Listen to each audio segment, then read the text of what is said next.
Hello, friends. How are you all? I hope you all are fine. Today we are going to start Chapter 12 Forest Our Lifeline, Part 3. So, a few children were busy watching beautiful butterflies fluttering here and there on the flowers of shrubs and herbs. अब कुछ बच्चे क्या कर रहे थे? Butterflies देख रहे थे जो कि इधर से उधर जा रहा था. जो फ्लावर्स और श्रब्स में बटरफ्लाइज थे उसे देख रहे थे. They had a close look at the bushes. While doing that, their hair and clothes had seeds and thorns clinging to them. अब उन लोगों ने जब bushes की तरफ देखा, देख रहा था वो सब, तब उन लोगों ने देखा जो उनके कपड़े और बाल है उसमें कुछ seeds अटक गए और कुछ कांटे भी अटक गए थे वहाँ. They came across numerous insects, spiders, squirrels, ants and various other small animals on the bark of trees, plant leaves and on decaying leaves on the forest floor. उन लोगों ने बहुत चीज़ देखते देखते आया है जैसे कि स्पाइडर, स्क्वेरल्स और बहुत सारे कीड़े देख के भी आया है जो फॉरेस्ट फ्लोर में था. They started making sketches of these creatures. अब उन लोगों ने क्या किया, इन सब जो देखा उन लोगों ने इनका स्केचेस बनाना स्टार्ट किया उन लोगों ने. The forest floor seemed dark colored and was covered with a layer of dead and decaying leaves, fruits, seeds, twigs and small herbs. अब जो फॉरेस्ट फ्लोर था वो डार्क कलर्ड था एंड वो क्या था, सूखे पत्ते से और जो पत्ते ख़राब होने के करीब थे, जो पत्ते गल जा रहे थे उनसे ढका हुआ था. सिर्फ पत्ते ही नहीं, जो फ्रूट्स ख़राब हो रहे थे वो भी. The decaying matter was moist and warm. अब जो डिकेइंग मैटर था, जो चीज़ गल जा रहे थे, जो चीज़ ख़राब हो रहे थे, वो क्या, उससे उन लोगों को फील हुआ कि वो गर्म है. Children picked up various seeds and leaves for the collection. बच्चों ने क्या किया, कुछ सीड्स और पत्ते भी कलेक्ट कर लिए. Walking over the dead leaf on the forest floor was like walking over a spongy carpet. अब वो जो फॉरेस्ट फ्लोर में डेड लीफ, जो मरा हुआ पत्ता था, उनके ऊपर जो चल रहे थे, ऐसा लग रहा था कि कारपेट में चल रहा है वो लोग. Is the decaying matter always warm. अब उन लोगों ने सोचा जो डिकेइंग मैटर है, जो थिंग्स गल जा रहे हैं, जो ख़राब हो जा रहे हैं, जो फ्रूट्स है, जो लीव्स है, कुछ भी हो, जो डिकेइंग मैटर था, क्या वो हर वक्त गर्म रहता है? Professor Ahmed suggested that the children could perform an activity to get an answer to this question. अब प्रोफेसर अहमद ने एक एक्टिविटी सजेस्ट किया उन लोगों को, जिससे क्या होगा, उन लोगों को ये आंसर मिल जाएगा. Dig a small pit, put vegetable waste and leaves in it, cover them with soil, add some water. After 3 days, remove the upper layer of the soil. Does the pit feel warm inside? अब जो activity है वो क्या है, आपको एक गड्ढा खोदना है, उसमें वेजिटेबल वेस्ट जो है और कुछ लीव्स, पत्ते वगैरह रखना है और उसे मिट्टी से ढक देना है. और उसके ऊपर जो आपने मिट्टी से ढका, उसके ऊपर आपको थोड़ा सा पानी देना है.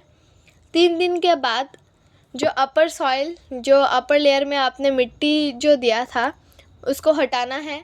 अब जो गड्ढा है, क्या उसके अंदर से भाप या आपको वार्म फील हो रहा है? पाहेली asked. There are so many trees here. Also, there are many forests like this. What difference will it make if we cut some trees for a factory? पहेली ने पूछा कि यहाँ तो बहुत सारे जंगल है, बहुत सारे पेड़ पौधे हैं, तो अगर हम कुछ ट्रीज़ काट देंगे एक फैक्ट्री के लिए तो क्या बिगाड़ जाएगा, क्या नुकसान होगा? Professor Ahmed said, you have read about autotrophs, heterotrophs and saprotrophs. You have learned how green plants produce food. अब प्रोफेसर अहमद ने बोला कि तुम लोगों ने ऑलरेडी तो हेटरोट्रॉप्स, ऑटोट्रॉप्स और सेप्रोट्रॉप्स जो है इनके बारे में पढ़ा होगा, और ये भी पढ़ा होगा कि ग्रीन प्लांट्स जो है, जो प्लांट्स है, पेड़ पौधे हैं, वो कैसे फूड बनाते हैं, खाना बनाते हैं. ऑल एनिमल्स, वेदर हार्बिवोर्स और carnivores, depend ultimately on plants for food. कोई भी एनिमल्स हो, कोई भी जानवर हो, चाहे वो हार्बिवोर्स हो, कार्निवोर्स हो, जो हार्बिवोर्स है वो तो प्लांट्स पर ही डिपेंड करते हैं, और जो कार्निवोर्स है वो क्या करते हैं, फ्लैश ईटिंग एनिमल्स होते हैं, वो हार्बिवोर्स को खाते हैं। अब अगर हार्बिवोर्स को खाना नहीं मिला तो कार्निवोर्स को भी खाना नहीं मिलेगा। Organisms which feed on plants often get eaten by other organisms. जैसे कि मैंने बोला, जो ऑर्गेनाइजम, जो जानवर पेड़ पौधे खाते हैं उनको क्या कहते हैं, हार्बिवोर्स।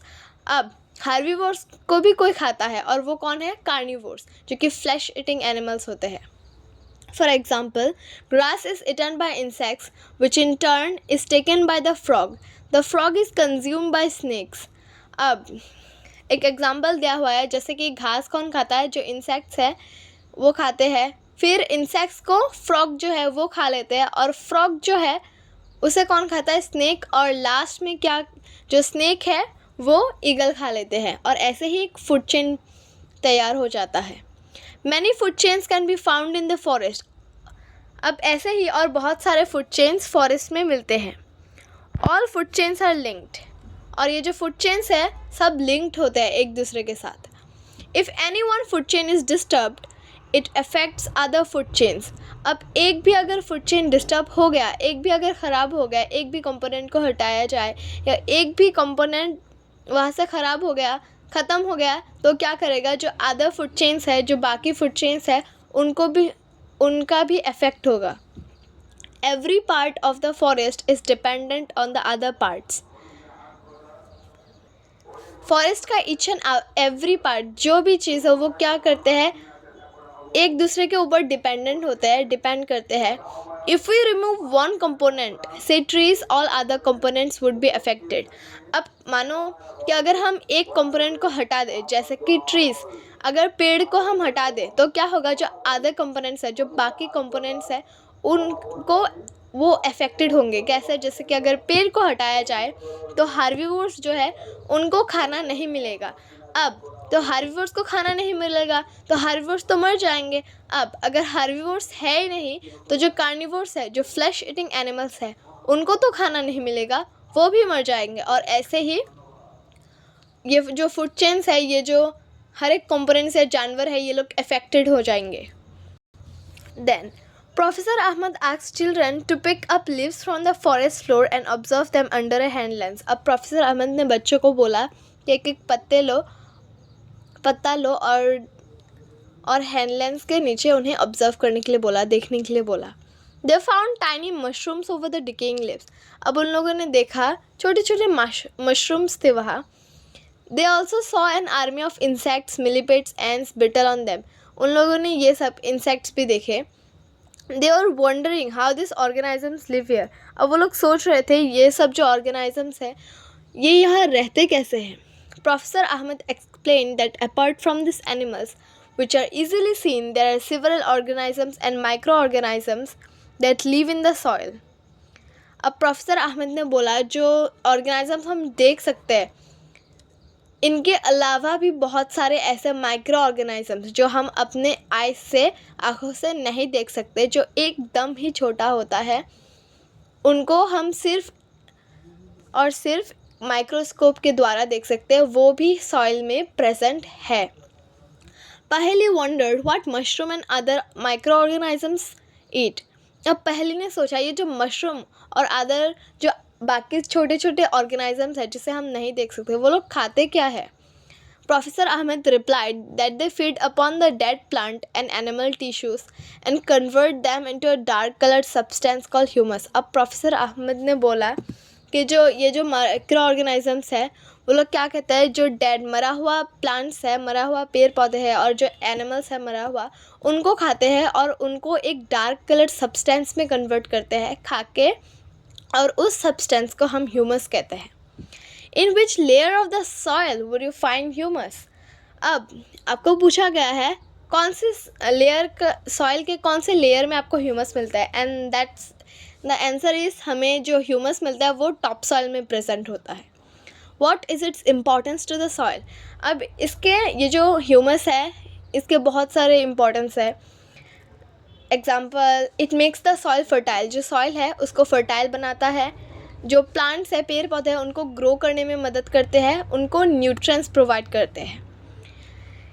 The microorganisms which convert the dead plants and animals to humus are known as decomposers. अब जो microorganism, जो छोटे छोटे ऑर्गेनाइजम्स जो इन डेड प्लांट्स, मरे हुए पेड़ पौधे और एनिमल्स को खाते हैं और इन्हें जो ह्यूमस में कन्वर्ट करते हैं, इन माइक्रो ऑर्गेनाइजम्स को हम डिकम्पोजर्स कहते हैं. This micro organisms play an important role in the forest. Soon Paheli removed some dead leaves and discovered under them a layer of humus on forest floor. अब जो micro ऑर्गेनाइजम्स है ये फॉरेस्ट के लिए बहुत हेल्पफुल होते हैं. अब पहले ने क्या किया, कुछ मरा हुआ पत्ता हटाया और देखा कि उनके नीचे फॉरेस्ट फ्लोर में क्या था, मिट्टी में ह्यूमस देखा, कुछ ह्यूमस देखा उसने. The presence of humus ensures that the nutrients of the dead plants and animals are released into the soil. अब ये जो ह्यूमस है ये क्या करते हैं, जो न्यूट्रिएंट्स है जो फीड करते हैं जो प्लांट, मरे हुए एनिमल्स और प्लांट्स को, उनका जो न्यूट्रिएंट्स है वो क्या करते हैं, उन सॉइल में मिक्स हो जाता है. वो न्यूट्रिएंट्स सॉइल में, मिट्टी में मिक्स हो जाता है. From there, these nutrients are again absorbed by the roots of the living plants. अब ये जो मिट्टी है उसमें जो मिक्स हो गया है न्यूट्रिएंट्स, अब इससे क्या होता है, जो प्लांट्स है वो अपने रूट्स के थ्रू उन न्यूट्रिएंट्स को एब्जॉर्ब करते हैं. What happens if an animal dies in the forest? अब क्या होता है अगर एक जानवर फॉरेस्ट में ही मर गया, तो जंगल में ही मर गया. शीला आस्क्ड, अब ये शीला ने पूछा. Tibu replied, the dead plants become food for vultures, crows, jackals and insects. अब टीबू ने बोला ये जो मरे हुए, मतलब जो एनिमल्स, जो जानवर मर गया है, वो वल्चर्स जो है, क्रोज, जैकल्स, ये सब उन मरे हुए एनिमल्स को खा जाते हैं. In this way the nutrients are cycle so nothing goes waste in a forest. और ऐसे ही जो न्यूट्रिएंट्स है वो जो प्लांट्स है उनको मिलता रहता है, जैसे कि ह्यूमस के बारे में हमने पढ़ा. और ऐसे ही कोई भी थिंग जो जंगल है उसमें वेस्ट नहीं होता है. Paheli reminded Professor Ahmed that he had not explained why forests are called green lungs. अब पहली ने क्या किया, प्रोफेसर अहमद को याद दिलवाया कि उसने अभी तक उन लोगों को नहीं बताया कि जो जंगल है उसे ग्रीन लंग्स क्यों कहा जाता है. Professor Ahmed explained that plants release oxygen through the process of photosynthesis. और ये हम सबको पता है, जो प्लांट्स है, जो पेड़ पौधे हैं, उनसे हमें ऑक्सीजन मिलता है. फोटोसिंथेसिस के द्वारा वो ऑक्सीजन को रिलीज़ करता है, छोड़ता है ऑक्सीजन को. The plants help to provide oxygen for animal respiration. अब जो प्लांट्स है वो क्या करते हैं, एनिमल्स के लिए, एनिमल रेस्पिरेशन के लिए और हमारे लिए भी ऑक्सीजन प्रोवाइड करते हैं. They also maintain the balance of oxygen and carbon dioxide in the atmosphere. और ये क्या करता है, जो ऑक्सीजन और कार्बन डाइऑक्साइड का एटमॉस्फेयर में बैलेंस बनाए रखता है. जैसे कि प्लांट से हमें ऑक्सीजन मिलता है, प्लांट्स हमें ऑक्सीजन प्रोवाइड करते हैं, एनिमल्स को ऑक्सीजन प्रोवाइड करते हैं. और जो एनिमल्स और हम इंसान जो होते हैं, जो प्लांट्स को चाहिए होता है वो है कार्बन डाइऑक्साइड, और हम उनको कार्बन डाइऑक्साइड देते हैं. और ऐसे ही ऑक्सीजन और कार्बन डाइऑक्साइड दोनों ही बैलेंस हो जाते हैं एटमॉस्फेयर में. That is why forest are called lungs. और इसी वजह से फॉरेस्ट जो है उनको लंग्स कहा जाता है या ग्रीन लंग्स कहा जाता है. So this is all about our part 3.